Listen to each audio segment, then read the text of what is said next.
and we will get started. So welcome all to the September CapMac meeting.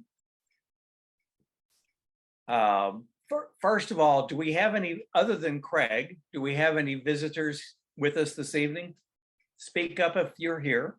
Yes, we have some former members. Ah, well, very good. Do you want to introduce them, Tom?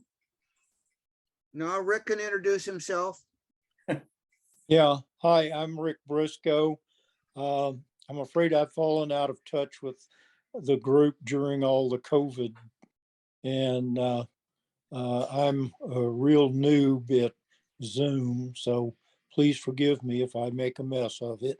But I need to go to the website and re-up and try to get active in the group again. And thanks for having me. Well, certainly welcome to the meeting again. And if you're not on our mailing list already, let us know what your email address is so that we can add you and you can be informed of any future meetings. If it hasn't changed, I've still got your database record, Rick. So any other visitors other than our speaker, whom we'll introduce in a few minutes, and Craig from Elmug? I don't know how old that email address is. If you can put it in, if you can send it directly to Tom or I in chat, or just email one of us, we'll get you added to the mailing list. Sounds good. Thank you. Any other visitors?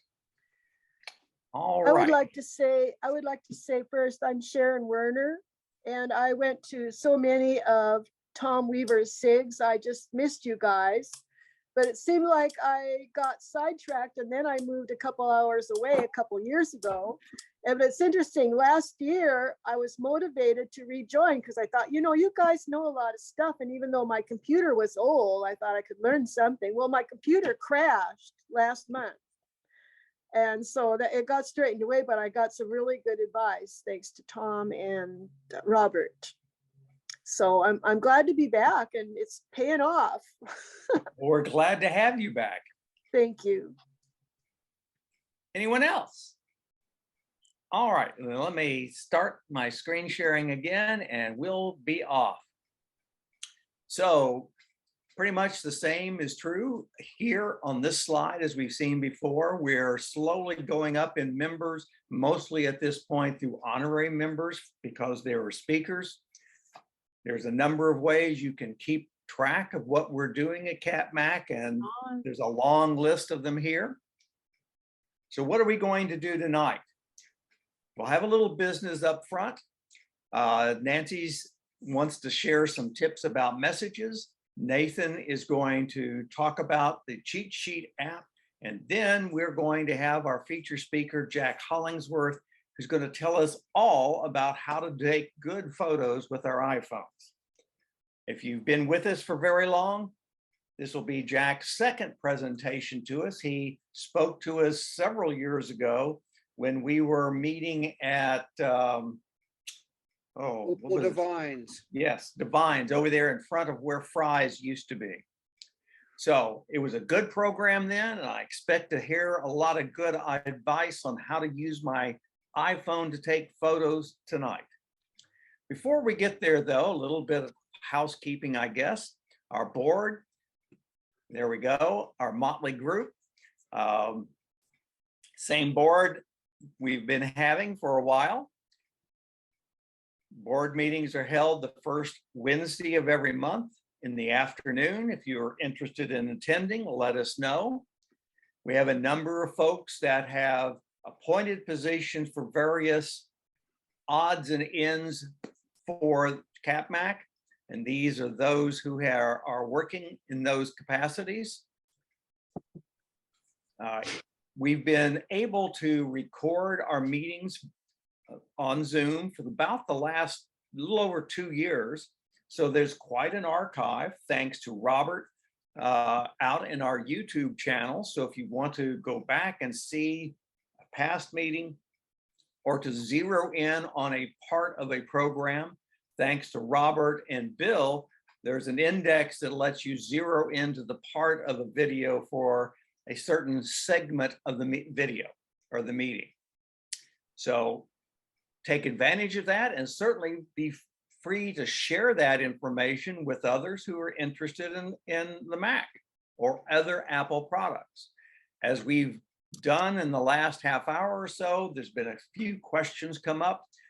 Since we can't do a in-person help desk yet, we've dedicated the first half hour of our normal meetings from 6:30 to 7 to ask and get advice about various questions.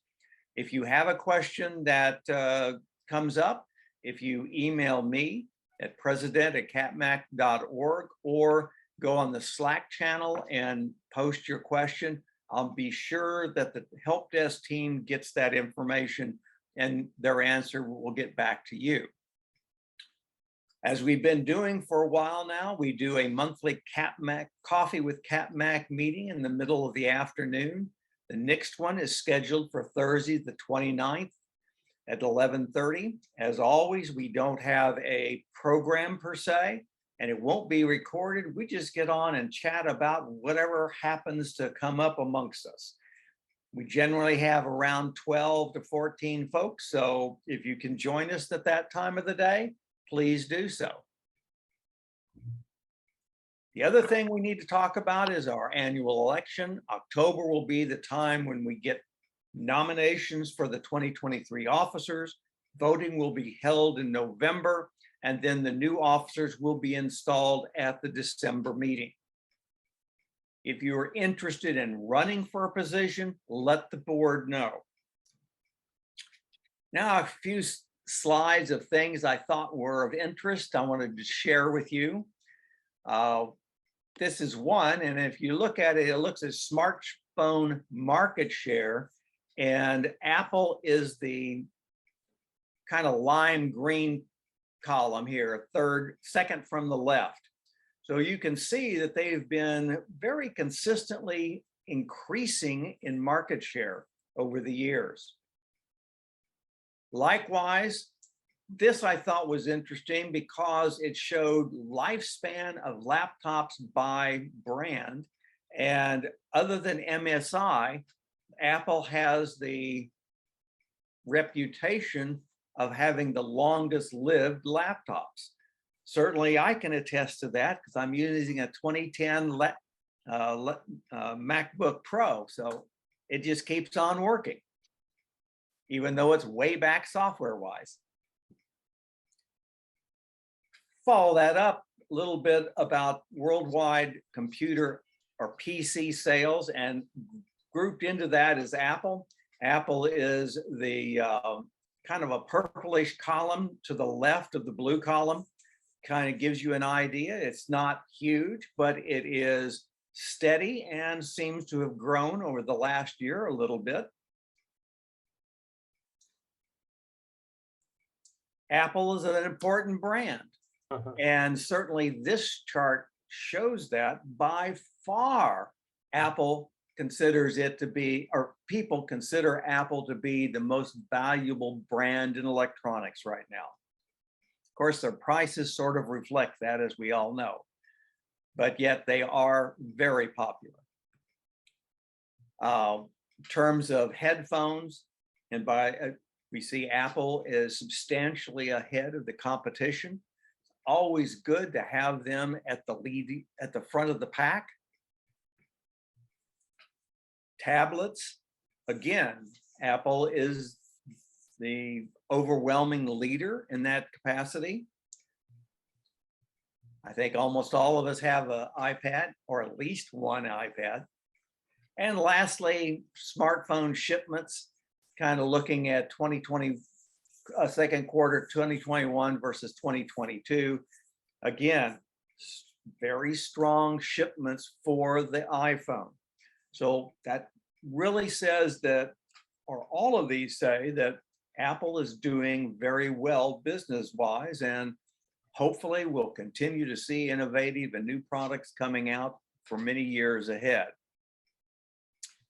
Now, let's get on to some of our program.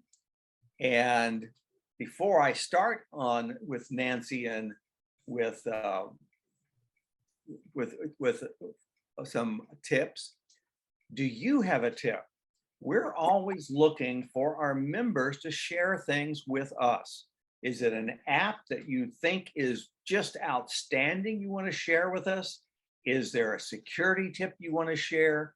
Is there some other piece of information you want to share? Let us know and we'll put you in the program for a short presentation. That helps you get some points and it helps us all learn new things and build your participation within CapMac. So let us know if you want to be in one of our future meetings. Now, before I go any further, I'm going to get out of this and let Nancy talk a little bit about messages. So Nancy, it's all up to you. Okay. A couple of weeks ago, I did a special interest group for some real beginners about messages, and in the process discovered things that I didn't know. So I'm just going to share two of them with you because some of them you really need to see something for it to make sense. But I also have an 8-page handout that I used at that meeting. So if anybody would like to have it, just email me at ngravely@mac.com and I'll be happy to share it with you. The first one has to do with the iPhone settings. If you have been using messages for a while, you know that there's a place to put in cell phones. Just put the number in. Well, here's the deal. If you're sending a message to somebody who uses an Apple product, it goes through instantly. If you're sending a message to somebody who uses an Android product, it can take up to a day for them to get it, which sometimes causes, well, I didn't get your message.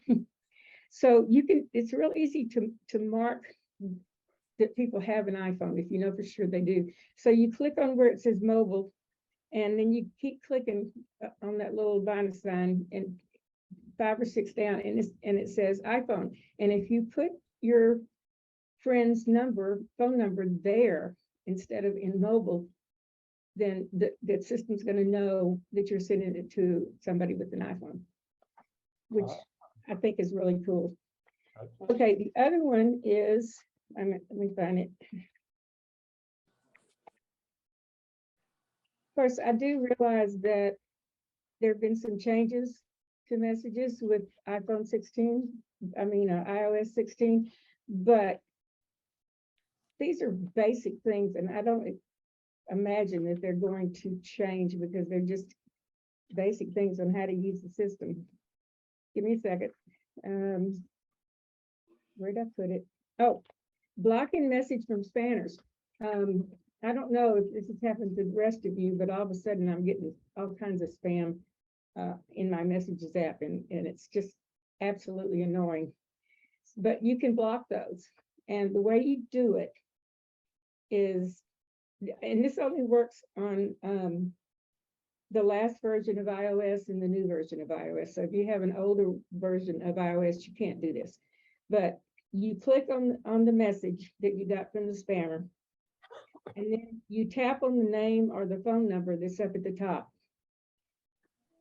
And then you'll see an info, I in a little circle over on the right. And if you tap on that, it says info, then one of the options you're going to have is block this caller.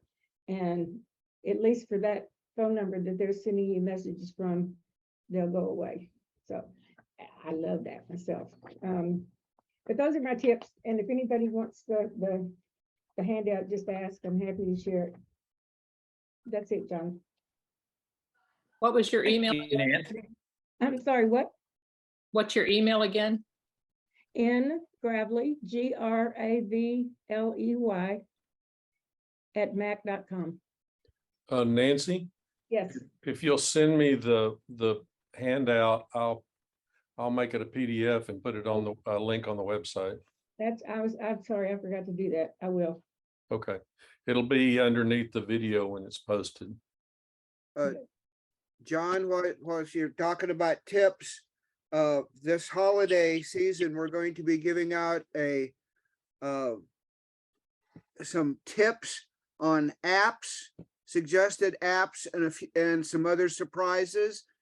If you have an app that you like, send me a little write-up, a very brief, short paragraph, what the app does, why you like it, and that may appear in the handout. Please do that.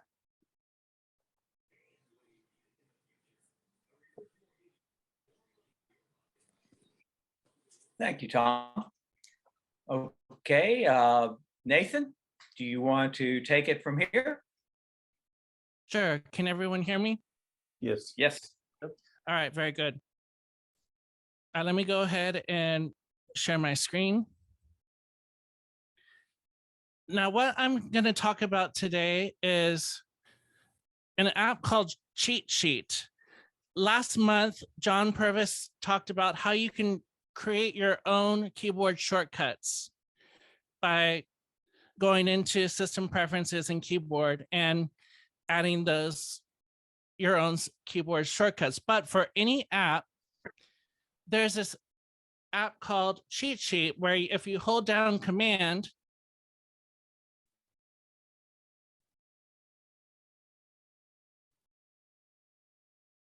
you get all of the keyboard shortcuts. Can everyone see that? Yes. You get all of the keyboard shortcuts for all of the different file menus. So this is within Safari. So Command, comma for preferences, that's for pretty much all apps. Command in the file area, edit, view, bookmarks, develop. So you just get like this little cheat sheet of all of the different keyboard shortcuts that are available for each app. This app is by a company called Media Atelier. If we click on that, it takes you to mediaatelier.com. And it is a free download. So here are the ones for Zoom.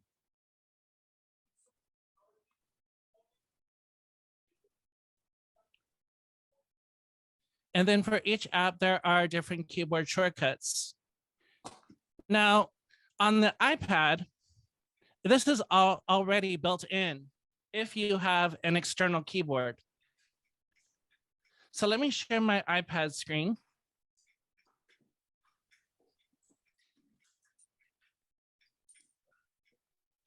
And if you have an external keyboard and you hold down Command, you get another little cheat sheet. So this is all the system apps. And then you get a section for multitasking. Let's go into Safari on the iPad and hold down Command.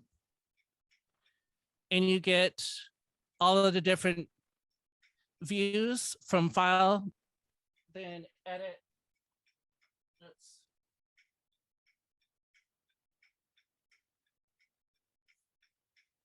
Bookmarks and window. And that is already built into the iPad if you have an external keyboard. So that's all I wanted to share for today. Thank you. Thank you, Nathan. Anybody have any questions? I do. Yeah, I do. Go ahead. Press the control key for whatever app you're in and you're using cheat sheet. Can you then press or click on the shortcut that's being displayed to you? Or do you have to get out of cheat sheet and then use that shortcut? Yes, you can click on any one of those items in the cheat sheet and it will perform that function. Thank you. What's the cost of cheat sheet? It is free. at mediaatelier, ATELIER.com. Nathan, my question is this: on my iPad, somehow or another, I turned off the option to get the shortcut cheat sheet by holding down the command key. Do you know where that is? Because I want to turn it back on. I'll look it up and I'll put it in the chat. Thanks so I'm not much. know it offhand. Also, I have about 5 votes so far. So if you look if you have access to chat, go back to 701 and there's a link to strawpoll.com. And here's a poll: would you rather have in-person, Zoom only, or hybrid meetings? And back to John. All right. Thank you, Nathan. Some good ideas there. All right. Well, Nathan, since I'm talking to you, why don't you introduce our feature speaker for this evening, since you are the one that recruited him? I am pleased to introduce world-renowned photographer Jack Hollingsworth and author to our meeting to give us a presentation on his photography style and how to take pictures with the iPhone that don't suck.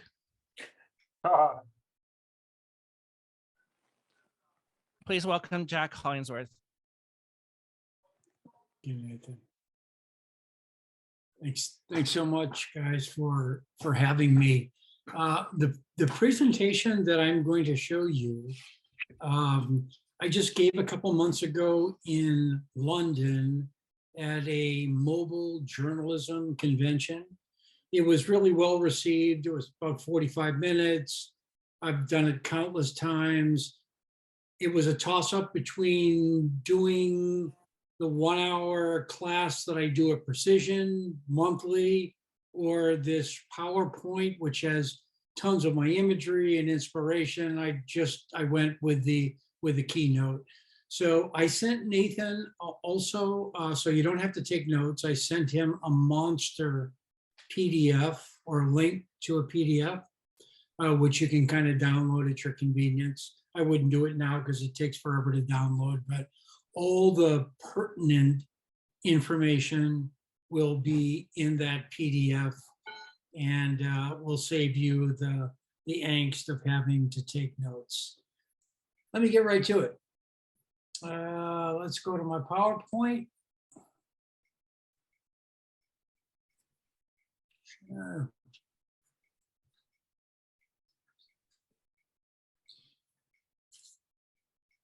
And again, we're going to start from scratch. I'm going to go quickly through some of these screens, and then I'm going to linger on other screens based on what I think you probably want to need to know from me.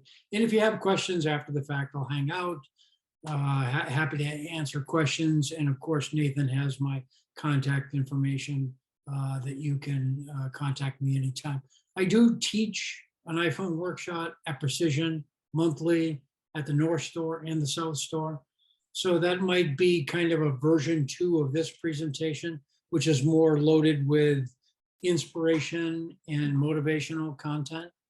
And the other stuff is probably pretty tech. So let's see what we have. Since February the 18th, 2011, 7:01 a.m. in the morning on the island of Barbados, which is in the Caribbean, I have shot 1 million iPhone photos. No joke, seriously. Since over the past 10 years, I have shot literally 1 million iPhone photos on 10 different iPhone devices in 50 countries of the world.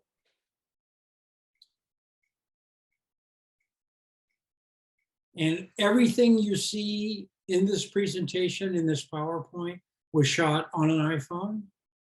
And the PowerPoint was done by my dearest best friend and former wife, Shannon Hollingsworth.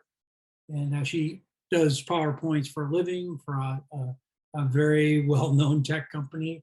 So I twisted her arm to do this for me, but she's responsible for all this glitz and glamour that you're seeing on the screen.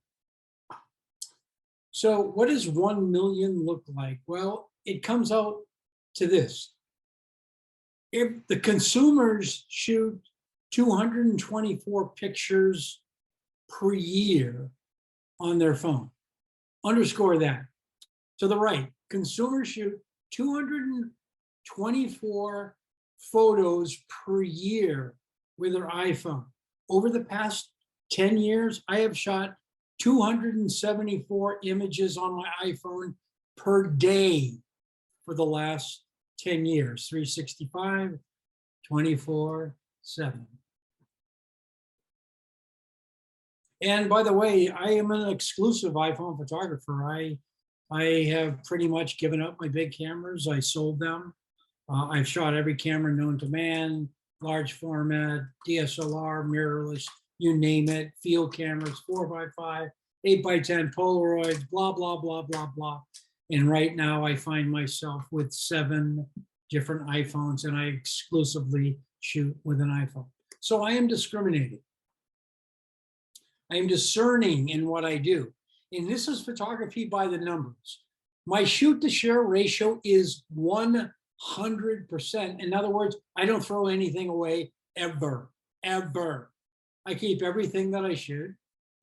My shoot to select ratio is about 25%, or let's say if I'm shooting on a given day, 1,000 photos, whether it's personal or commercial, my select ratio is about 250 photos. My select to process ratio, how many of those do I actually process is 10% or 25?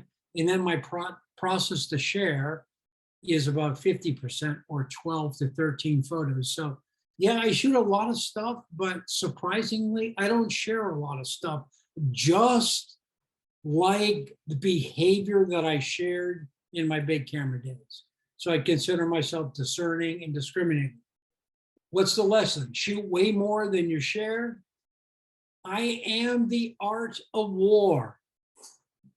I love this. In this book, if you've never read this book, it's really one of my favorite business books, taught the armies in the art of war to burn their boats and bridges behind them. He argued that soldiers without the option of taking flight are more likely to prevail. And that is me in a nutshell, leaning into the liabilities as well as the possibilities of iPhone tech. I'm a full-time, as I said a minute ago, full-time, professional, exclusive iPhone photographer. I know many professional photographers who occasionally use their iPhone in their camera workflow. I know only a few who predominantly use their iPhone camera in their workflow. And I know only one who exclusively uses an iPhone camera in their workflow, personally and professionally. I want to inspire you with what is possible. Stay the course, keep focus, ignore the critics, the naysayers, the haters. I am the apple of someone's eye. I'm the apple of Apple's eye. Oh my goodness. I love my iPhones. I don't think I have ever been emotionally attached to my photography than I am right now. Now, underscore this. I'm going to go through this quickly, but this is the heart and soul of probably what you want to know tonight. So the next 3 or 4 or 5 or 10 slides would be probably the stuff you want to know mostly for me. What apps do I use? What settings do? How do I optimize things for the iPhone? How do I make my pictures look really cool? Well, I'm going to tell you. Here's all the features and functions on the iPhone. I think you probably know a lot of them. Flash, I turn it off. For the most part, I don't use it. Night mode, you don't have a choice, right? It's on automatically. And I love night mode. It kind of comes on when the light is low or you're shooting at nighttime. Live photo, I tend not to use it. That's not because I don't like it, it just doesn't fit into my workflow. Photographic styles, I tend to use it. The brightness, the independent control of focus and exposure, I tend not to use it. Front and rear camera, of course, I use them both. I use the shutter button just like you would on my camera to take pictures. The heart and soul of probably what I do is the use of these lenses, 0.5, 1x, 2, 2.5, and even 3. I tend to use time lapse. That's actually not the icon, I don't think, for the time lapse. That's a timer, isn't it? I think so. And that's kind of weird. Okay, timer I use a lot. Filters I do not use. The brightness slider I use probably 99.999% of the time. Like almost every single time I shoot, my golden rule, tap to focus, drag to brighten. Tap to focus, drag to brighten. That little sun slider or exposure slider or exposure bias slider is how you lighten your shots by going up or darken your shots by going down. HDR is automatic. I love the heck out of time lapse. I love the heck out of slow-mo. I tend not to use cinematic. I shoot a lot more video than I ever have. I love portrait mode. Oh my goodness. And then of course, I edit, and I'm going to talk about that quite a bit. Of course, I use the front camera and the rear camera. The front camera is the selfie camera. I don't use that as much, but I use mostly the 3 rear cameras, ultra wide, wide, and tele. Anyway, that's how I get what I would consider myself a hunter, not a farmer, which means, and I love this quote by Henry Cartier-Bresson, one of the great, actually the father of street photography, French photographer. But he said, actually, I'm not all that interested in the subject of photography. This is the father of journalism or street photography. Once a picture is in the box, I'm not that interested in what happens next. After all, hunters, after all, aren't cooks. Henri Cartier-Bresson. Photography comes from 2 words, photography. Greek word photo meaning light, Greek word graphia meaning drawing, or light drawing, or light writing. In the iPhone photography space, you're either a snapper or you're a tapper. Snappers tend to think of their iPhones as a camera, and tappers tend to think of their iPhone as a canvas. This group on the left love to shoot. This group on the right love to edit. I'm not a journalist either. Oh my goodness. I mean, I guess you could say that I'm a journalist. I was speaking at a journalism conference, and I could see a lot of people scratching their heads, and then I clarified myself. So in the photography space, there's photographer types and journalism types. The photographer types seem to focus on the art part of the craft of photography. And the journalism types seem to focus on the moment or the content or the story or the narrative more so than the photographers. But here's the cool thing. Right in the middle is what's happening in the phone camera space. People creating artful moments that combine artful photography and story, narrative, and stuff, just like a journalist would do. Great. It's just, I mean, mobile storytelling is just so, so cool. I'm full of joy. I mean, it's pretty obvious. By the way, a large percentage of these shots were shot right here in our beloved city of Austin. I'm on a photo walk every week. somewhere. I'm an avid bike rider. I'm a road tripper. I'm out and about. And I treat my iPhone cameras the same way that I treated my conventional cameras, intentionally, deliberate, not just casual, not just happenstance, not just circumstantial.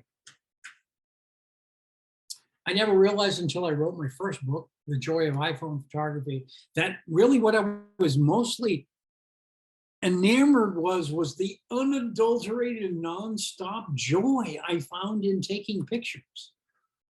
This was my first book. It's available on Amazon. It's done really quite well. You can buy it for like $9 or $10. That's kind of what it looks like. And right now I am in the middle of a second book. I have a deadline in about 2 weeks. It's called 52 Assignments, iPhone Photography. The publisher's Ammonite Press in the UK. And this is kind of what that book looks like. So it's just 52 assignments. If you're kind of stuck, you know, and you need some inspiration or motivation and you use your iPhone a lot, this is kind of what that book looks like. And it should be published, I think, by the end of the year. I am simple, I am minimal, I am practical in my workflow. It's really weird. You're not going to believe this.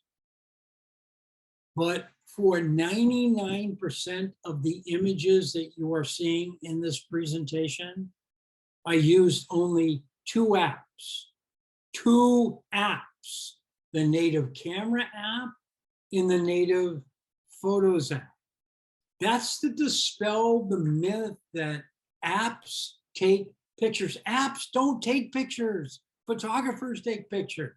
And all this good stuff that you're seeing tonight was created with the simple, minimal, streamlined apps that come with every single iPhone.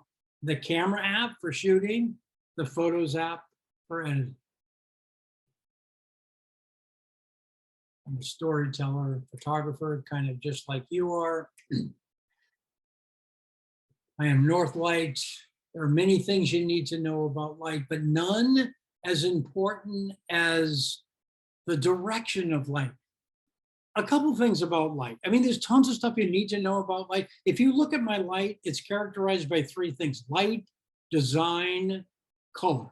Light, design, color. When we take that first pillar, the light, there's two things you need to know: the direction of light and the quality of light. Where is the light coming from? Is it coming from the front, like these shots? Is it coming from the side, like these shots? Side light reveals that form and texture and mystery. You can see all those strong shadows. Or is the light coming from behind the subject, like these shots?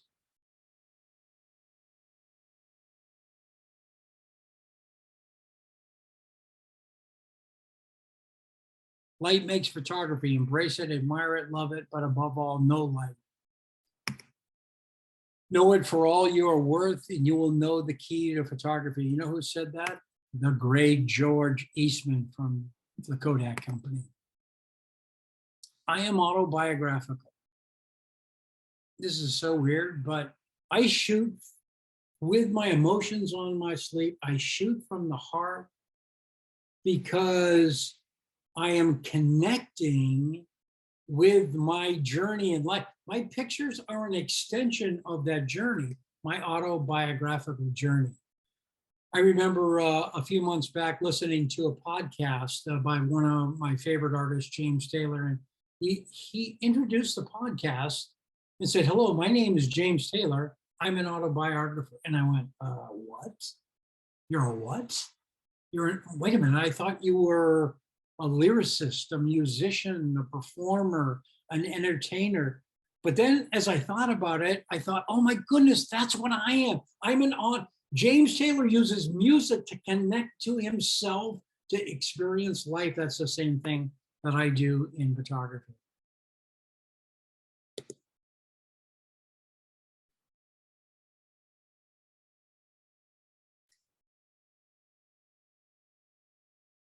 Never forget that great art grows out of great hearts.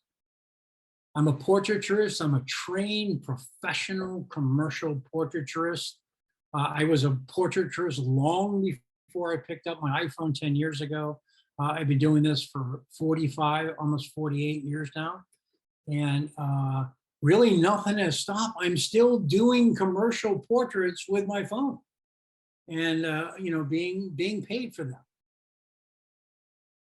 Shooting portraits on an iPhone is like being conversationally intimate with another human being.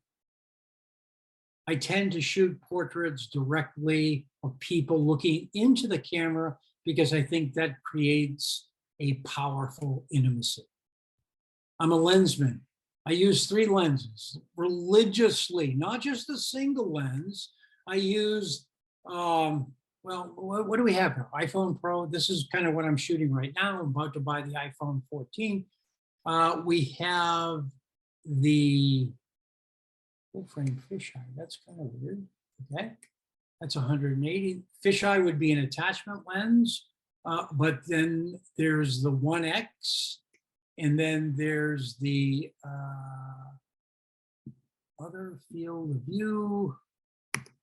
In other words, if you look at the phone, it's 0.5, 1X, 2X, or 0.5, 1X, 2.5, or 1X, 0.5, 1X, or 3X.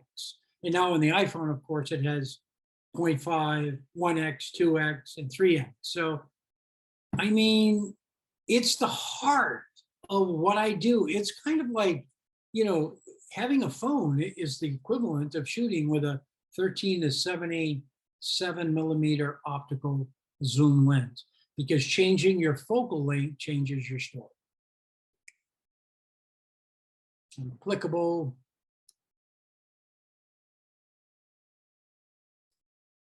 These pictures they inspire me. Everyday lifestyle. I'm not a guy that thinks about the best list. The best list is the stuff that best worked for you, and it's the one that best suits your personality and your temperament and expectations of photography. But here's a few accessories that I use quite a bit.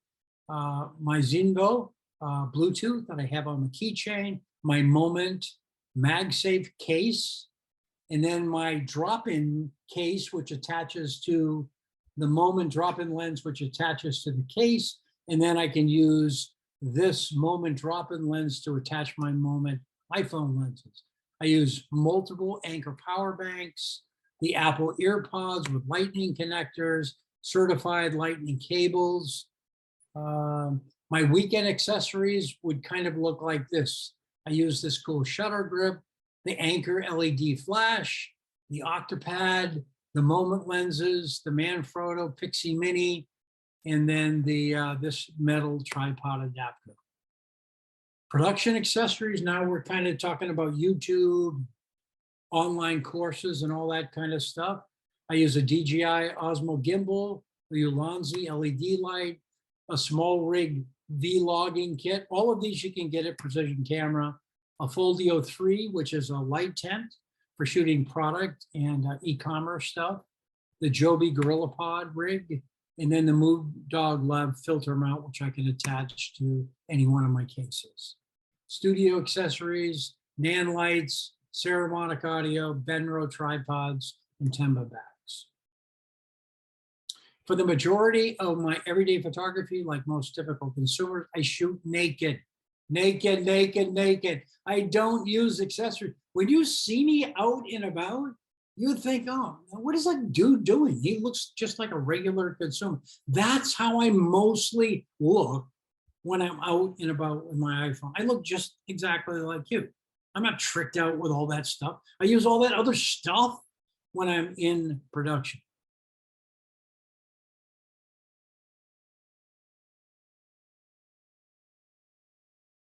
Don't get sidetracked by shiny objects. I'm holistic in my approach.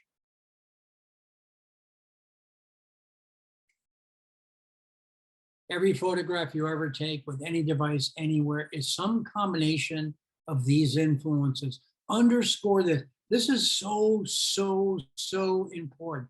Even the casual photographs that you take have all these influences that help create the final photograph. Technology, which is what? Hardware, software. Technique, that's your best practices. Talent, that's the stuff you were born with by nature and the stuff you've developed by nurture. Your tools might be the gear and stuff you buy, or even the iPhone they use, the training that you had, and of course, the time. Technology, technique, talent, tools, training, time, all of those combined help you create remarkable and memorable photographs. Photographs tend to become imbalanced when any of these pieces of the pie, any of these influences take center stage and overshadow the other. I have family. I have two beautiful girls in their 20s. Show me what's on your camera roll and I'll show you what you love. I'm lyrical. I'm poetic. I'm really, really into the whole composition thing. I pay attention to vertical lines, horizontal lines, curved lines, diagonal, zigzag, convex lines, because lines are magical. The rule of thirds, you know the rule of thirds. You know, you activate that grid in settings, and in that grid, place one of your subjects on one of these intersection points. That's your rule of thirds. That's kind of what it looks like when you're looking at with the grid overlay. Viewpoint, bird's eye view, high angle view, eye level, low view, words. In other words, viewpoint is the position of the camera relative to the subject. Bird's eye is top down. High is taking the camera above eye level. Eye level is right when you're looking straight on. Low level when you're shooting up, and then worm's eye view, maybe you flip your phone upside down and shoot from tabletop. By the way, one of my favorite locations in Austin is this Buddhist temple. Yeah. You'll find me there almost weekly, just hanging around with these monks. I'm not a Buddhist, but I love shooting there. It's literally like 2 miles from my house. This Buddhist temple is in Austin. It's in Austin. And if you're looking for a photo walk, a photo editing, it's peaceful, quiet, Zen-like, no pun intended. The power of color, oh my goodness, love color. All the cool things about color that mesmerize me. Should you shoot JPEG, high for Pro RAW? For the most of my career, most of my iPhone career, I shot JPEG, and then I kind of moved to the high efficiency format because it shot, you know, in a higher dynamic range, smaller files. And now I don't really shoot RAW in third-party RAW, but I like Pro RAW, especially with the new 48 megapixel main camera sensor in the iPhone 14 that allows you to create a 48 megapixel Pro RAW file. Are you kidding me? Like, whoa, that is wicked, wicked good. Aspect ratio, 4:3, 3:4, landscape. You shoot it like this, or do you shoot it up and down? I almost never shoot square. It's a waste of space. Shoot it full, either 4:3 or 16:9. And then if you want the square crop, then crop it after the fact, but don't author it because you're losing like a ton of space. When I was using my big camera, I would say 90% of what I shot was horizontal. Guess what? Hello, over the past 10 years, 90% of what I've shot with my phone is vertical. Yep.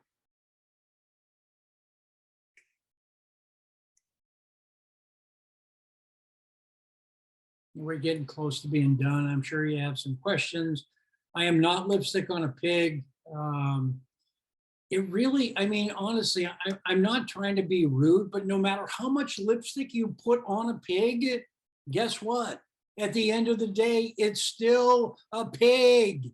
So you can't use apps to take crummy photographs and make them spectacular. It doesn't work like that.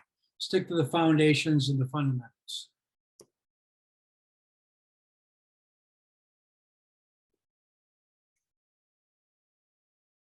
Again, all this information is in that monster PDF, which Nathan can send to you. Apps, in my opinion, really shouldn't define your style. They should refine it.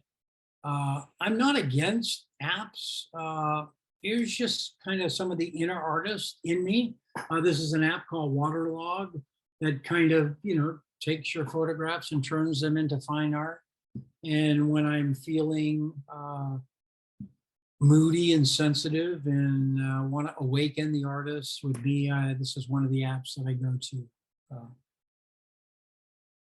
There's another app that I go to, an app by Hipstamatic called, it's not tin typed, it's tin type, and it's one word, no D, no space. This is one of the most incredible apps I have ever seen. This allows you to pull images from your camera roll and with just effortless ease create daguerreotype looking pictures or wet plate pictures or dry plate pictures or early photography that looks just so powerful. Look at this stuff, it's just so good. That comes right out of tin type. I'm not throwing away my shot. As Hamilton said, we live in the fullness of time. We are living in the golden age of consumer photography. The opportunities for mobile filmmaking, storytelling abound, seize the day. We are made for this moment. Tell your story. Thanks for giving me the shot. Presentation design by my best friend, Jack Hollingsworth. I didn't include any of the video because I thought we probably didn't have the bandwidth. And then of course, the photography was all done by yours truly, and thanks to one of 10 iPhones. So Nathan or whatever, maybe there's people have some questions I can hang around for, you know, a tiny bit.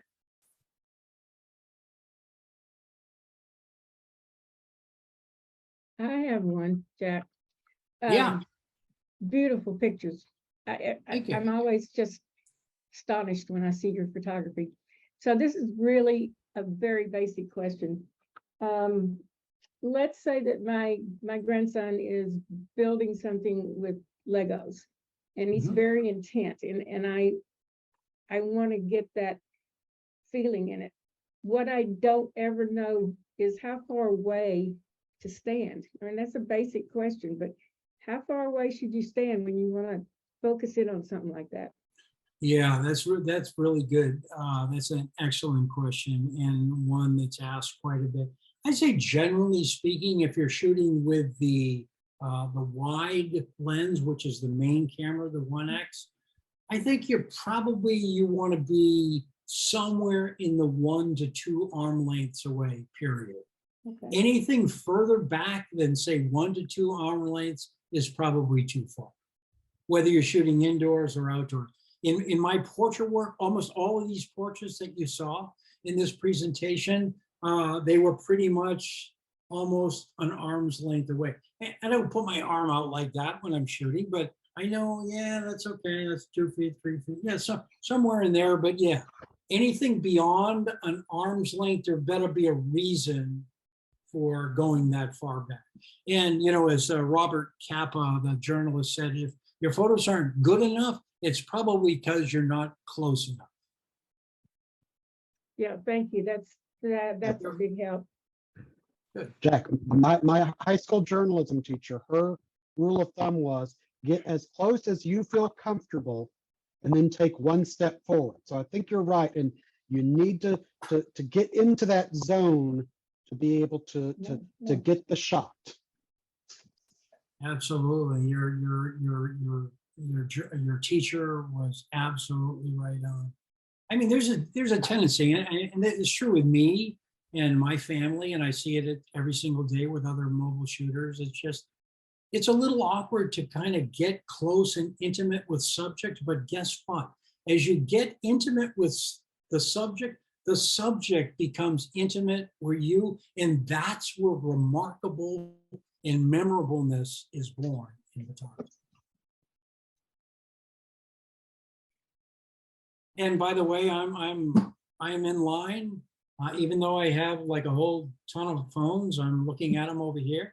I have a 13 Pro Max that is my main camera, 212 Pro Max, 211 Pro Max, and XS, and 8 Plus, a 7 Plus, a 6 Plus, and a 5 Plus sitting over there, and I am in line to get the iPhone 14. I upgrade every year. I use AT&T as my as my service provider. So it's basically like leasing a phone. I go in, I pay $200 or $300 extra, and I walk out with a new phone. And I've been doing this since day one. But I cannot wait to get the new iPhone 14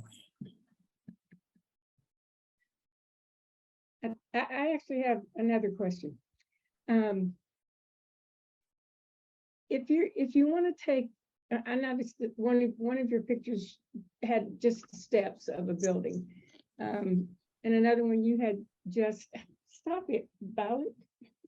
You had a gate. So say you're on vacation and you see a building that's just inspiring.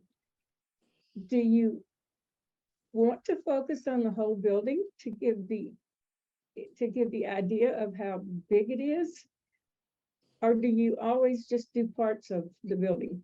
That's another great question, Nancy. I love that.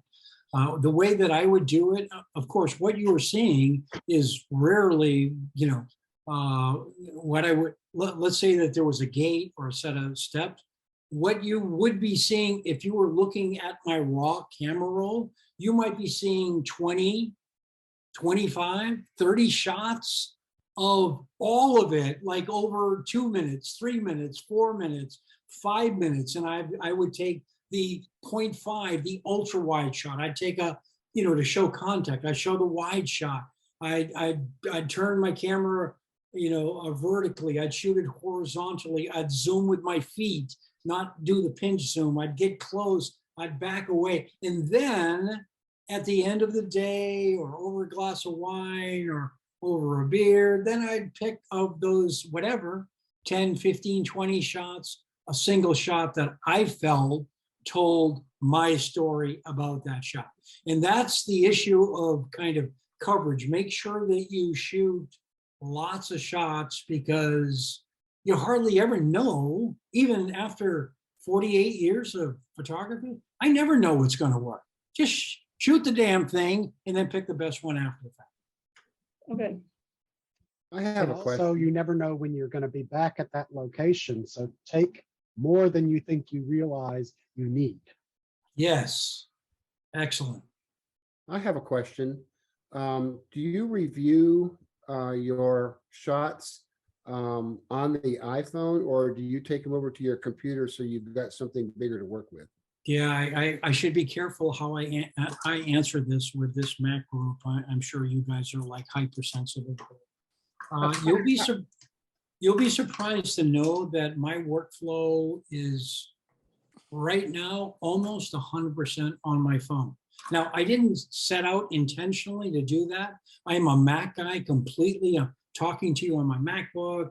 I have my podcast station behind me, which you've seen kind of a glimpse of. That's my 2018 iMac, so I podcast from there.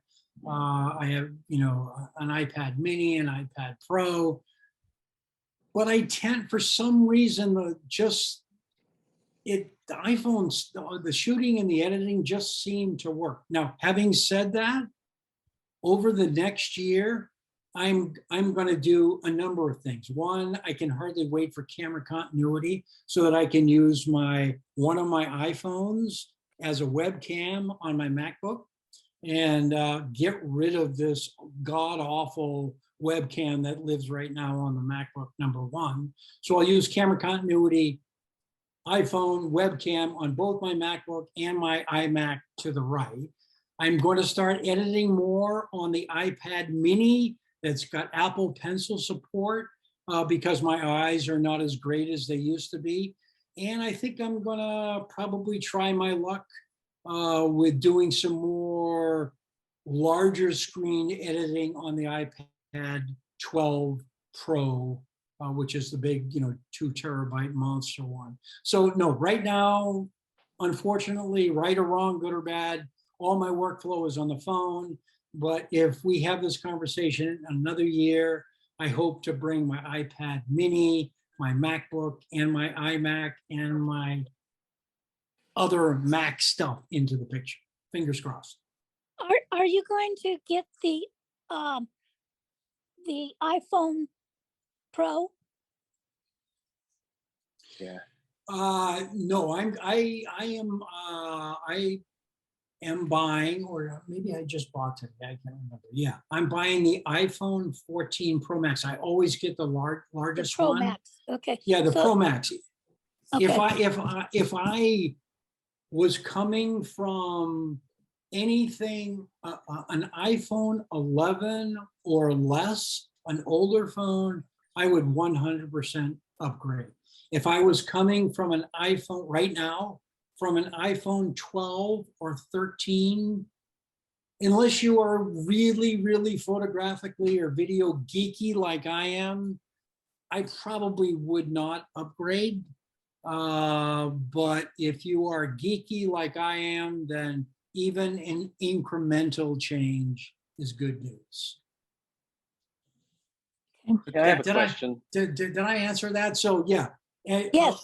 Don't upgrade if you've got an iPhone. Upgrade if you have an iPhone 11 or older. The difference will be night and day. But if you have an iPhone 12 Pro Max, which by the way was like my favorite of all girlfriends, I have no idea why. I love the 12 Pro Max more than any of the 10 phones that I've used. But that aside, there isn't a huge difference photographically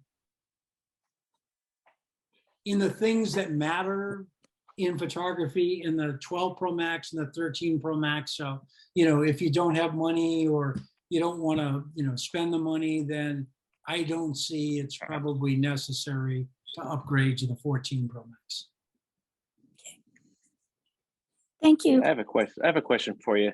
A really interesting presentation there.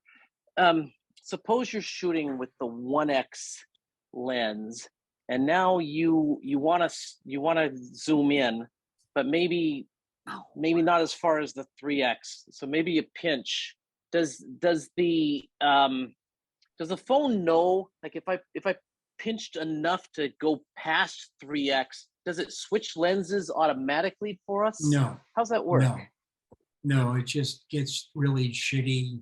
You'll get a shitty image. So I better pick the lens. I better pick the lens by hand. 100%. If there's one thing not to do, it's get out of the habit of pinch zoom. Like I tell people, zoom with your feet. In other words, walk up, get closer, rather than zoom kind of with your finger. Yeah. Well, I heard you say that, and that's what prompted the question. It was when you said zoom with your feet. Or like you said, zoom with your focal length.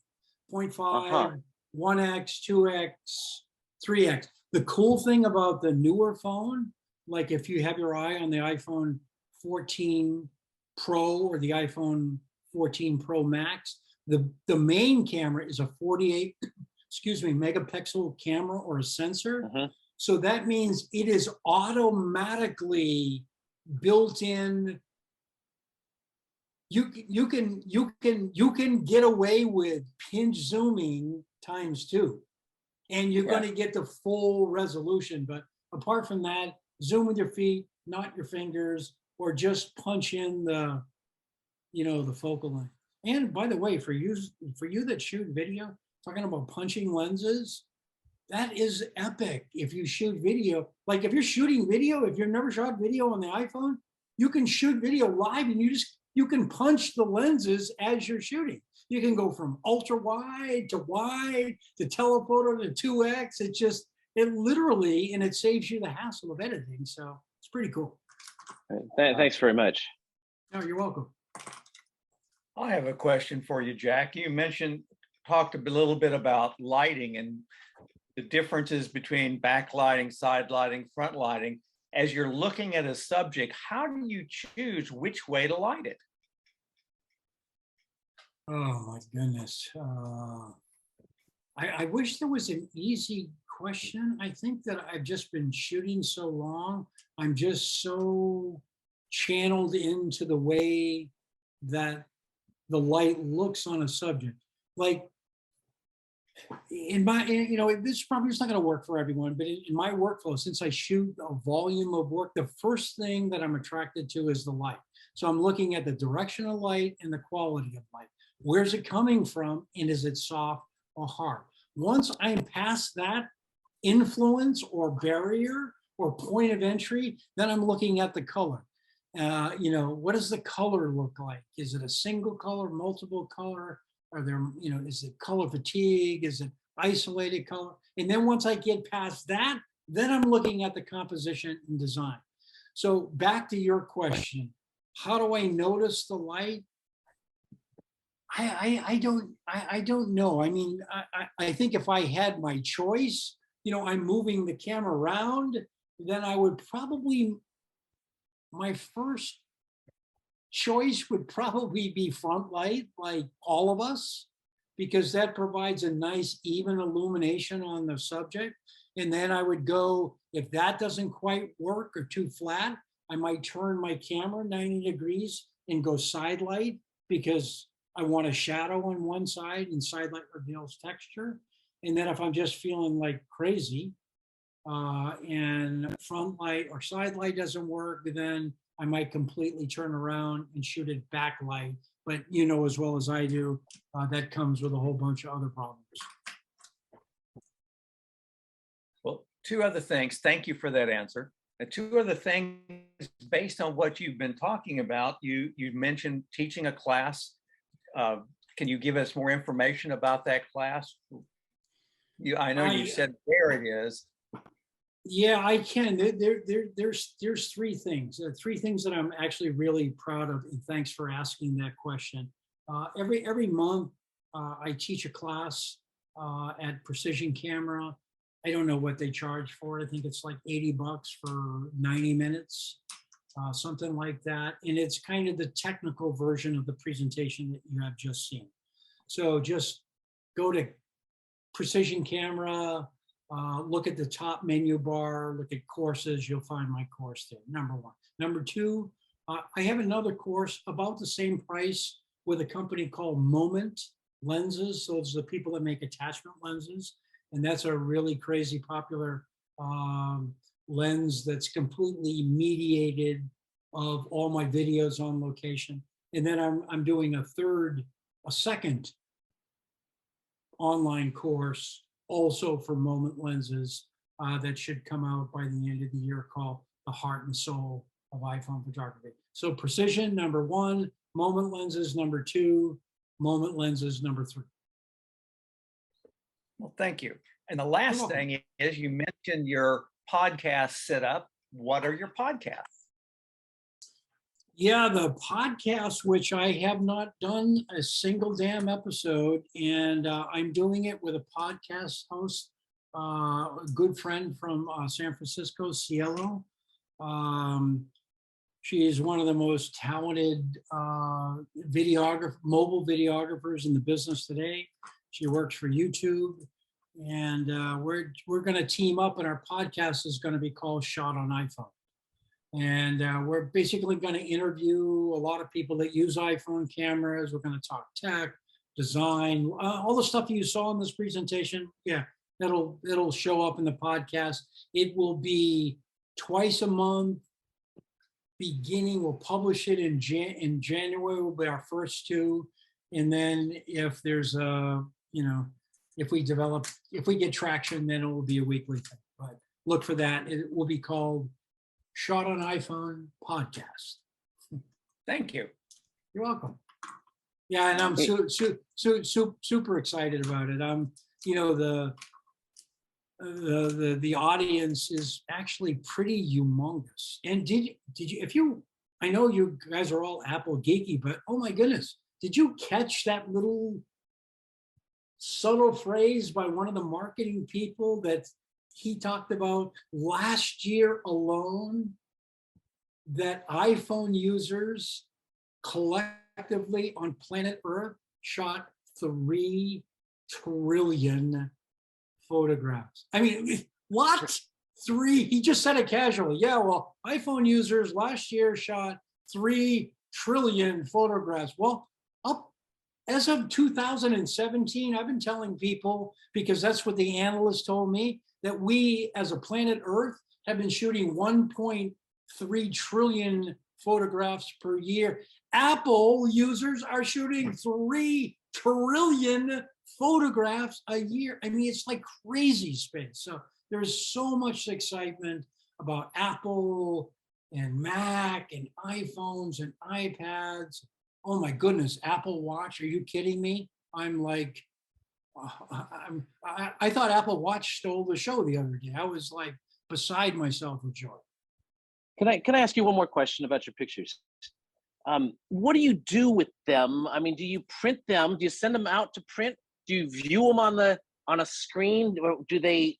What's the final product? I mean, do they go into books like, you know, coffee table books, or do you just kind of have them? What happens next now that you've taken them? How do you share them? What do you do? Yeah, well, thanks for embarrassing me, but yeah, that's a really awesome question. Of course, a lot of that stuff goes into PowerPoints that I'm doing, online courses, you know, traditional books that I'm publishing. But I am, in my heart of hearts, coming from a 4-decade photographer, I am a hardcore traditional photographer that loves print. You're not going to find anyone that prints more than I do. You know, small prints, big prints, medium prints, frame prints. I'm a print fanatic. So my goal over the next year, now that I've got 1 million shots, right? My goal over the next year is to create a series of kind of fine art books, so that when I leave this good earth, hopefully not anytime soon, I've got a couple dozen of these things, these books that are printed with this content. Yeah, I'm just, and I print my stuff at the high end. I go to Whitewall in Germany. The low end, I go to Precision Camera, which has a great lab. And then I print. I just print. And if you're not printing, a photograph isn't even a photograph until it's printed. So yeah, print your heart out. Thank you. That's perfect. Great answer. I have a question, and that is, what this PDF that you mentioned about this program, where do we get that? We'll put Nathan, a link we'll put a link to it on our website when we post the video. Okay. Yeah, and you'll have to forgive me, please, in advance. It's monster. I compressed it as much as I could without kind of making it, you know, crummy looking, but I'm such a perfectionist. So I sent Nathan the link, and it will take a while to download. Obviously, it's a PDF. It doesn't have any of the animation, but it has the final image of every PowerPoint slide. Every single thing you saw tonight, all the photographs, the data, all that kind of stuff is in that PDF. So, you know, enjoy. Yeah, nice.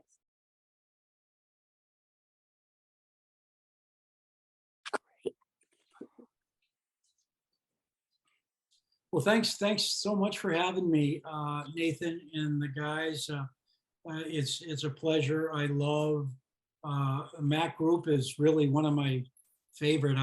It was a no-brainer when Nathan contacted me. I've actually spoke probably a half dozen times with you guys over the years. Big cameras, small cameras, iPhones, otherwise, and I'm always delighted because I always just, I don't know, I like hanging out with people that love Apple like I do. And you guys and gals love Apple. Oh, look at that book. Thank you up there. The Joy of Photography. Cool. Man. Yeah. Yeah. Awesome. Thank you. Did a great job, Jack. We appreciate your taking the time to speak to us. Thank you. Yes, thank you. Thanks Thank so you. much. Thanks Thank you, for having thank me. you. Thank you, Thanks thank you, thank you. Thanks for listening. Interesting program.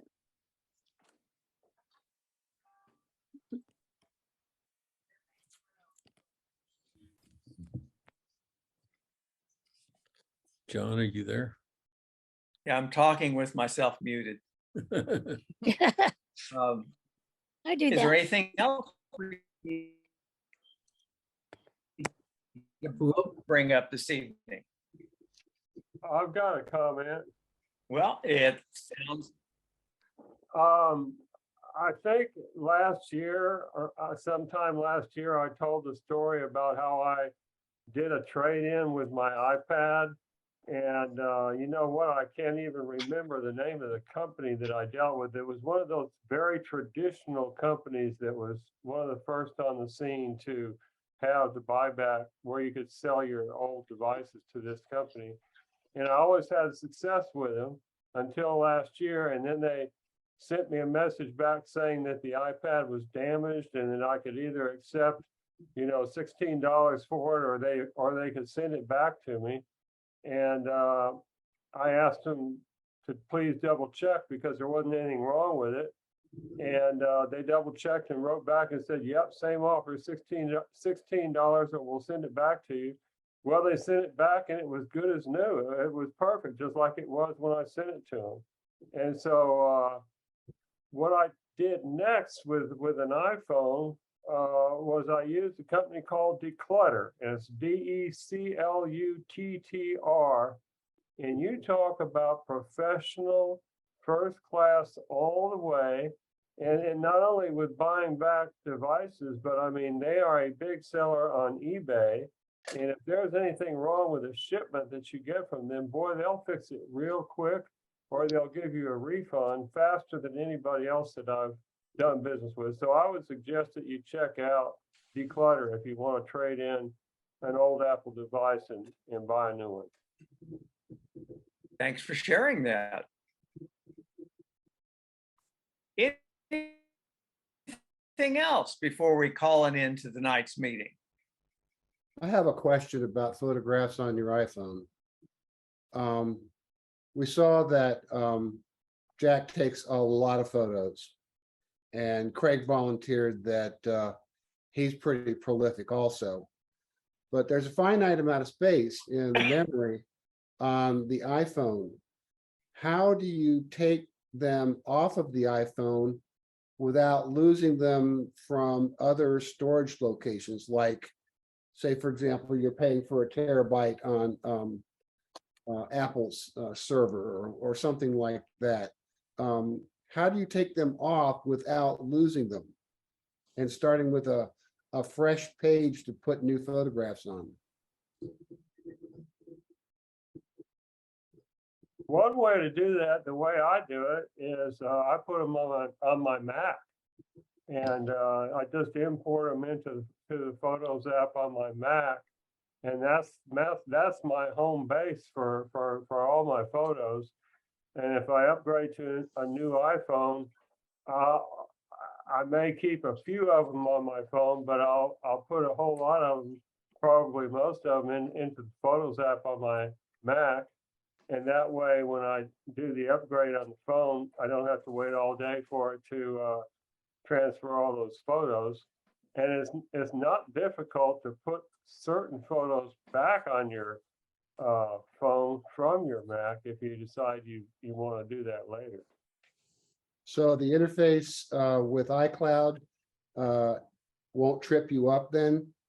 You know what? I have never put that many photos in the iCloud. And the reason I have never done that is I have a really good friend who's probably here tonight, Christine Gilbert. She had nothing but trouble with iCloud with a large volume of photos. I think it took a very long time to transfer photos back and forth through the cloud. If you're talking about, you know, maybe a quarter of a terabyte's worth of photos or something like that, it's going to take forever to move those back and forth. At least it did a few years ago, when, or maybe just 2 or 3 years ago, when she told me that she was having all this trouble. I don't remember that too much, Bill, but I do have my photos in iCloud. But if you want to download one from there, because it stores it on your computer and phone as a lower grade photo, so you don't have so much memory on your phone, but it keeps it in the bigger file in the iCloud. And so I paid for extra iCloud storage. But if I tried to download all of those or something, it probably would take a long time. I don't remember exactly what you were talking about, but I'm sure it must have happened. Well, you can I think actually it was when I changed my computer. when I put my iPhone photos, and when I import those into the Photos app on my Mac, I get the full resolution. Yeah, I had to buy extra iCloud space just to be able to back up my iPhone. Well, they make flash drives now for the iPhone. I'm putting one here in the chat. It's a one that's available on the Apple Store. There's also others available out there, but it's basically something that you can plug into the phone and transfer the photos to that external drive to free up space on your phone so that you can continue taking more pictures. He never used to allow additional storage for the iPhone. When did this happen? They've been doing this for a while, actually. I think a few years now. It's basically like a SanDisk flash drive that it's automatically set to be able to offload photos, because that's the number one thing that people are trying to offload from the phone. But you could offload other things too if you wanted to, like documents and stuff. I believe so, yes. Interesting. What do they call it? What's the name of that thing? This one is called the iExpand Flash Drive Go, and it has a lightning connector at the end that you just plug into the phone. A lightning connector on one end and a regular USB connector on the other. Right. By the way, the rumor is that finally next year with the iPhone 15, they're going to go to USB-C like everybody else has been doing. Finally. I was going to say another thing was when I got the iPhone 13 Pro, I got the one with 256 gigabytes, and I have 14.35 gigabytes on my phone of photos, but so it's not taking up all of that. It takes up, but I have all of them up on the cloud. You can always, 4S. I mean, you can always export, depending on if you're syncing with the cloud, but you can always export photos, particularly from your computer, to an external drive, just as a JPEG or whatever format you decide you're going to export from, and get them out of the sync. If the problem with the syncing on the iPhone and the cloud is that if you delete it from your iPhone, it's going to delete it from the cloud. So exactly. So if you just want to take the photo and export it as a whatever format to an external drive, you can do that. Now, you may want to back up that external drive because it could fail too if you don't want to lose your photos. But you can export out those photos on your computer fairly easy. There is an export also out of iCloud. Like you say, it just takes longer depending on how many photos you're dealing with. And I have a reminder set up to remind me on the last day of every month to back up to an external drive. Also, Google Photos, you can store your photos in Google Photos, but if you delete anything from there, it deletes it from everything, from all your devices. Because it's a syncing system, I guess. I was just looking at a Synology drive the other day, and they actually have built into their Synology system, you can basically build your own cloud and connect to it over the internet. So you could, if you wanted to get really fancy, with one of those Synology drives, you could make your own cloud if you didn't like iCloud. By the way, this is on a different subject, but there are two features of iOS 16 that I am really excited about. I haven't had time to study the whole thing, but with email, you can time the sending of an email. So you can write somebody an email, and if that person never wakes up before 8 o'clock in the morning, you can not disturb them, and you could just, when you get ready to hit the send button on the iPhone, you just long press that little send arrow, and a little box will pop up, and it'll offer you some options for the time, and you can send it anytime you want to, and that's a pretty cool thing. The other thing you can do, and I haven't learned how to do this yet, I just saw it mentioned, is that you can, let's see if I can remember. Oh, you can set a reminder if you're expecting an important email from John Smith or whatever, and you're just waiting around for him to send you that email. You can actually set something on your phone now, in the mail app now, to let you know when that special email has arrived. And I think that's been, I've wondered for a long time if they would ever have something like that, and that sounds pretty cool. I've been using an app called Phone View. It'll allow you to transfer anything, photos as well as text and so on, from your phone to your Mac. And then you can plug it into anything your heart desires, whether it's photos or Lightroom or any of a number of other apps. And then Western Digital makes a product they call MyCloud, which is a lesser attempt at a version like Synology's, where you could actually set that up where you could access it remotely. Yeah, I've seen a lot of problems with those drives, but over the years, but maybe they're better now. Well, that's why your suggestion about backing up to multiple things is a great one. Mm-hmm.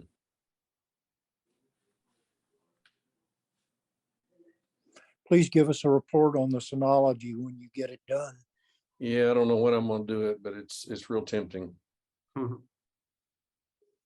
If it's a better mousetrap, I want to hear about it.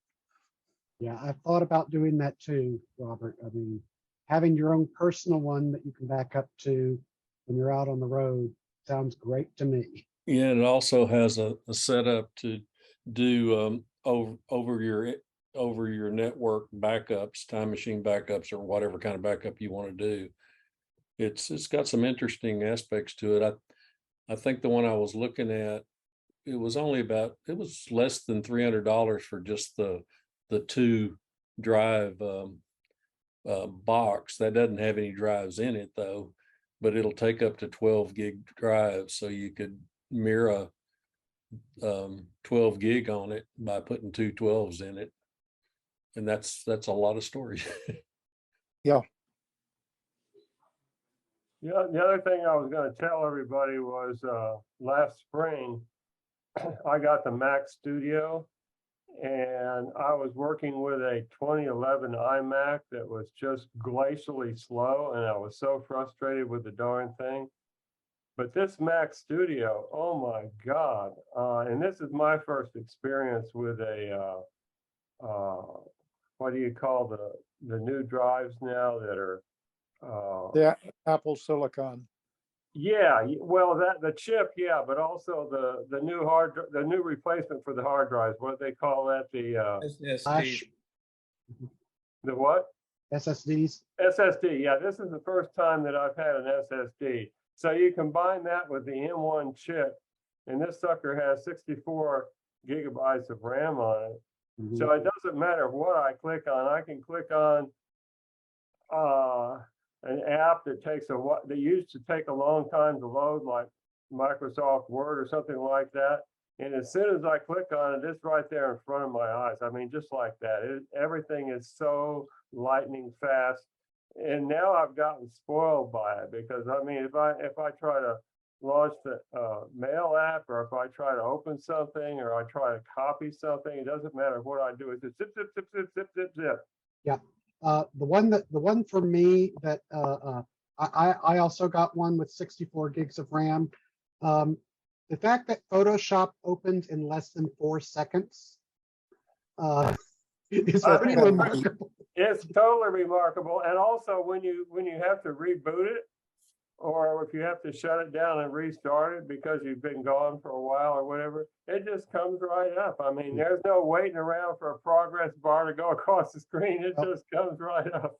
The other thing I've actually been working on is I have a lot of movies that I ripped back in the DVD era that they really don't look all that great on an HD TV. And it's like, I don't want to have to go out and get Blu-rays and do all that all over again. So I got Topaz Labs has a app that lets you use artificial intelligence to upscale video. Oh my God. And so I used that a little bit on my old iMac, and the Mac Studio does it in about 1/7 the time. For heaven's sake. And what's the app called? It's called Topaz Video Enhance AI. Say it one more time. Topaz, which is the manufacturer, Topaz Labs. Oh, Topaz. Video Enhance AI. They also make a photo editing software.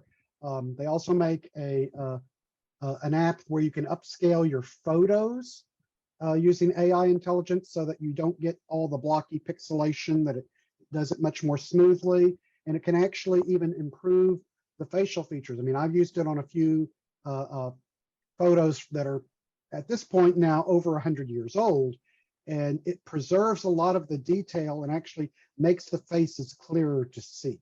So it's Topaz, like T-O-P-A-Z, the stone. Yes. Yeah.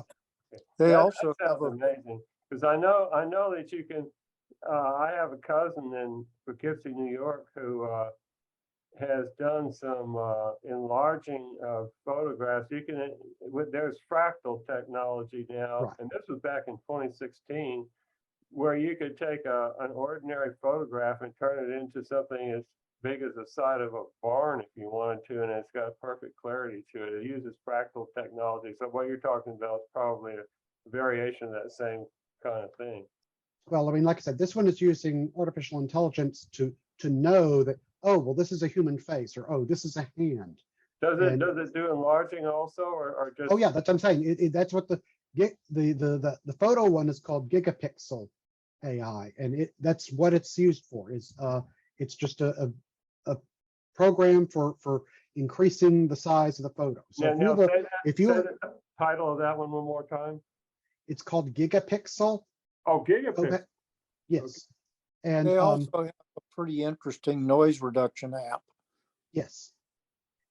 Yeah, Topaz has got some really good stuff for video and photography. But yeah, I mean, it's remarkable how you can take a photo. I mean, like I said, I used to scan old family photos. Oh, I've got a bunch of those, yeah.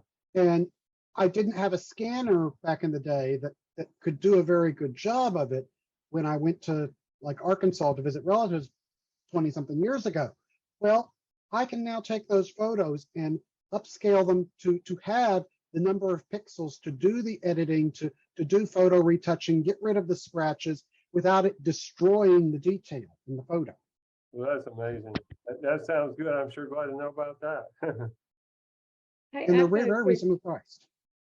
I have a quick question. Jack mentioned a remote thing that he used to take pictures. Does anybody know what that is exactly? Yeah, let me look that up because I was kind of interested in that as well. Well, sometimes my hands shake when I'm trying to take pictures. It's essentially a key fob. If you don't happen to have the earbuds that you can plug into your camera, if you do that, then you can press either the volume up or volume down button, and it will take the picture for you. So you aren't touching the device when you're going to take the picture, especially if it's on a tripod and you don't want to wiggle it at all. Yeah. This is an electronic remote device that does it. And it's like, his looked like a key fob. He had a key on one end and the fob on the other end of his ring. And You what was the name of that one again? Yeah, Right. I'm pulling it up here. I found it. I'll post it in the chat here. This is off of Amazon. You know, you can also click your photo on your camera, on your phone with your watch. You Yeah, can that's true. Oh, There's an app for that on the watch. If you, Bluetooth remote. yeah, if you notice, there is a camera app on your watch, but the thing is, of course, your camera does not have a lens, and all it does is interface with the phone, and you can actually set a timer and do all sorts of things as to whether it's the front camera or the rear camera. So you can control it if your phone is on a tripod using the watch. yeah, but you may not be able to hold your arm is still as with Well, something else. Well, but the thing is, that's the thing. You have the phone on a tripod, and you use the watch as the shutter release, so you're not ever touching the phone. Okay, but did you find that key fob? Yes, I just posted it to the chat. Oh, thank you. It looks like the one that he had, so I'm assuming it's the correct one. Yep, but in fact, he may have snatched one of the picture of it from Amazon. Fantastic. Nancy, in regards to holding your phone steady, these things are great. What is it? So this is an actual mount, and on the top you've got like a cold shoe that you'd find on a camera, and there's lots of standard screw fits for tripods. This is made by Beast Grip. They make lots of lenses for iPhones, and they're more popular in the US than they are here, actually, and they're really expensive to import into the UK. They cost as much as the device. Let me find you the link. Well, yeah, I was going to say, steady cams for cameras are expensive devices usually. Let me post it. These have been around for years. Apple actually used these to film their in-store videos in the UK Apple stores. I just made a discovery about the watch app for camera remote. When you first go to it, you'll see at the bottom 3 seconds or an ellipsis. If you touch the 3 seconds, what it will do is take 3 seconds worth of photos. In other words, you will get a burst of about 10 photos. If you hit on the ellipsis, you can turn that off so that you will only take one photo with the camera button on the watch. So that if you're averse to bursts, that's something to consider.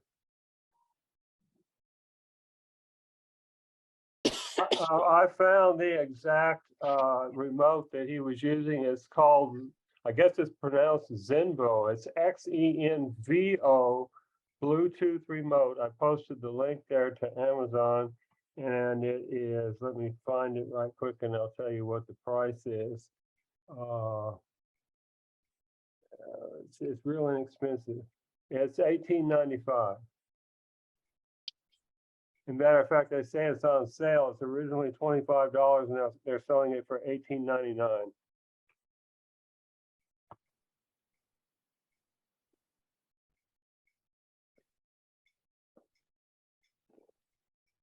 Who's using a tripod camera holder that they're really proud of? Oh, that's a good one. Yeah.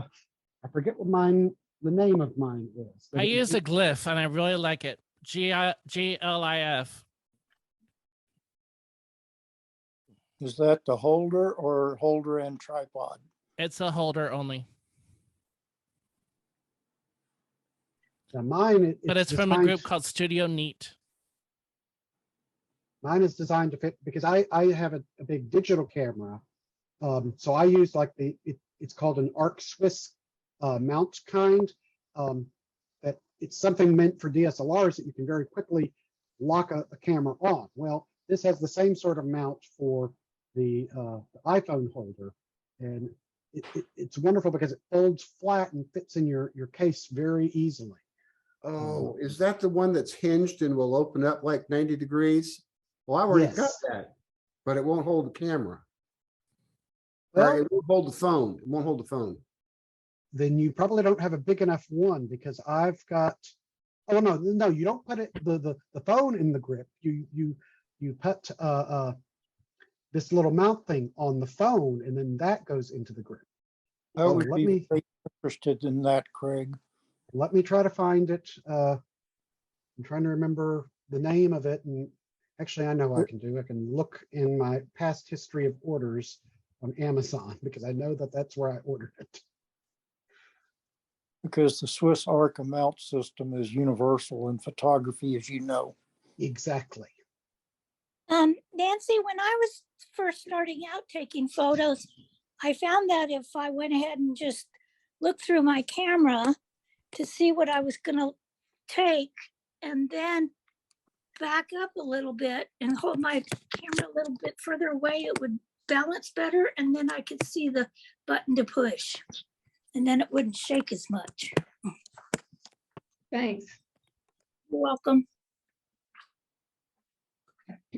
Okay, I'm looking it up here. I actually went and got my tripod here to bring it as well. Let's see.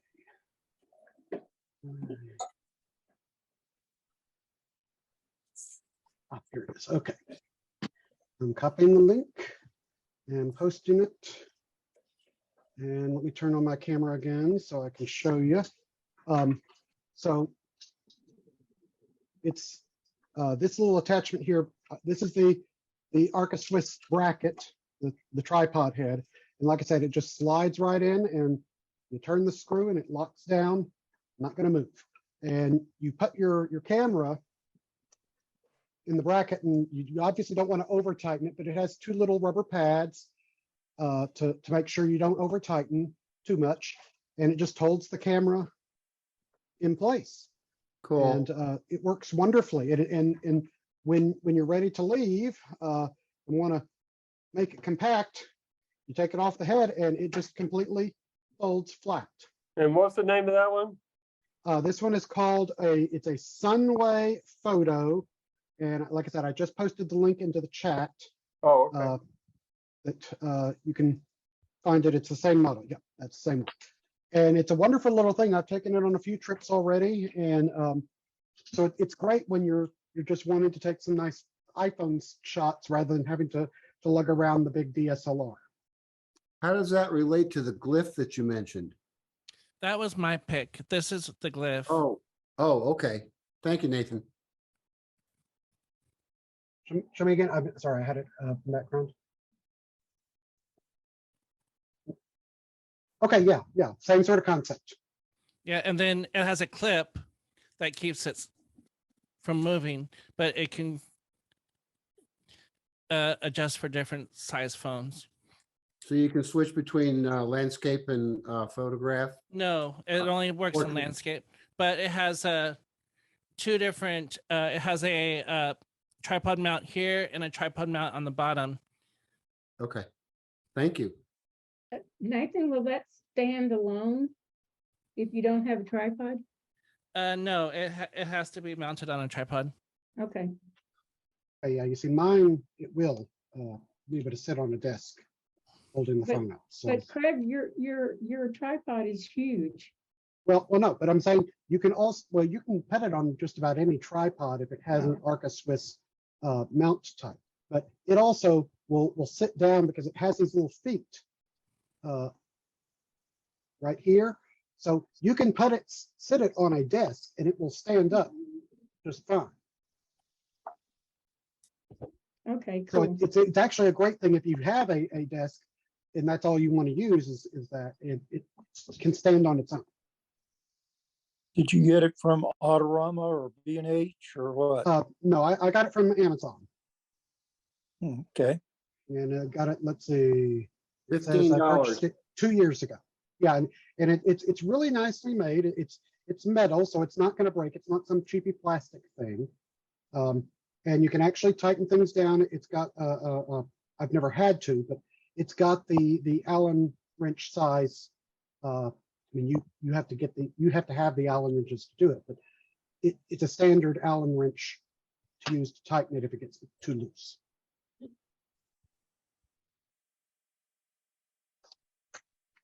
Boy, I can see how I'm gonna spend my evening And your money. and my money. So do we have anything else to bring up, or do we want to bring this meeting to a close? I think we're done. I think we are. We've been pretty exhaustive, right, Craig? We've covered a lot tonight. I'll try to put together all these links and put them on the website below the video whenever we post. So Thanks, Robert. You got a lot of work there. yeah, I sure do. Well, folks, I guess we won't see each other again until the October meeting, unless you come to the Coffee with CapMac later this month. I hope everyone has a good September, and we'll be seeing you then. Well, we all wish Nancy a fun trip. Thank Go you. safe, go far. Yes, really. Have a wonderful, wonderful time. Craig, don't Well, forget that you okay. have a 6 o'clock meeting in the morning. I'm glad I'm not in work tomorrow. That's all I'm saying. Well, thanks everyone so much. All right. Good seeing y'all. Good night, all.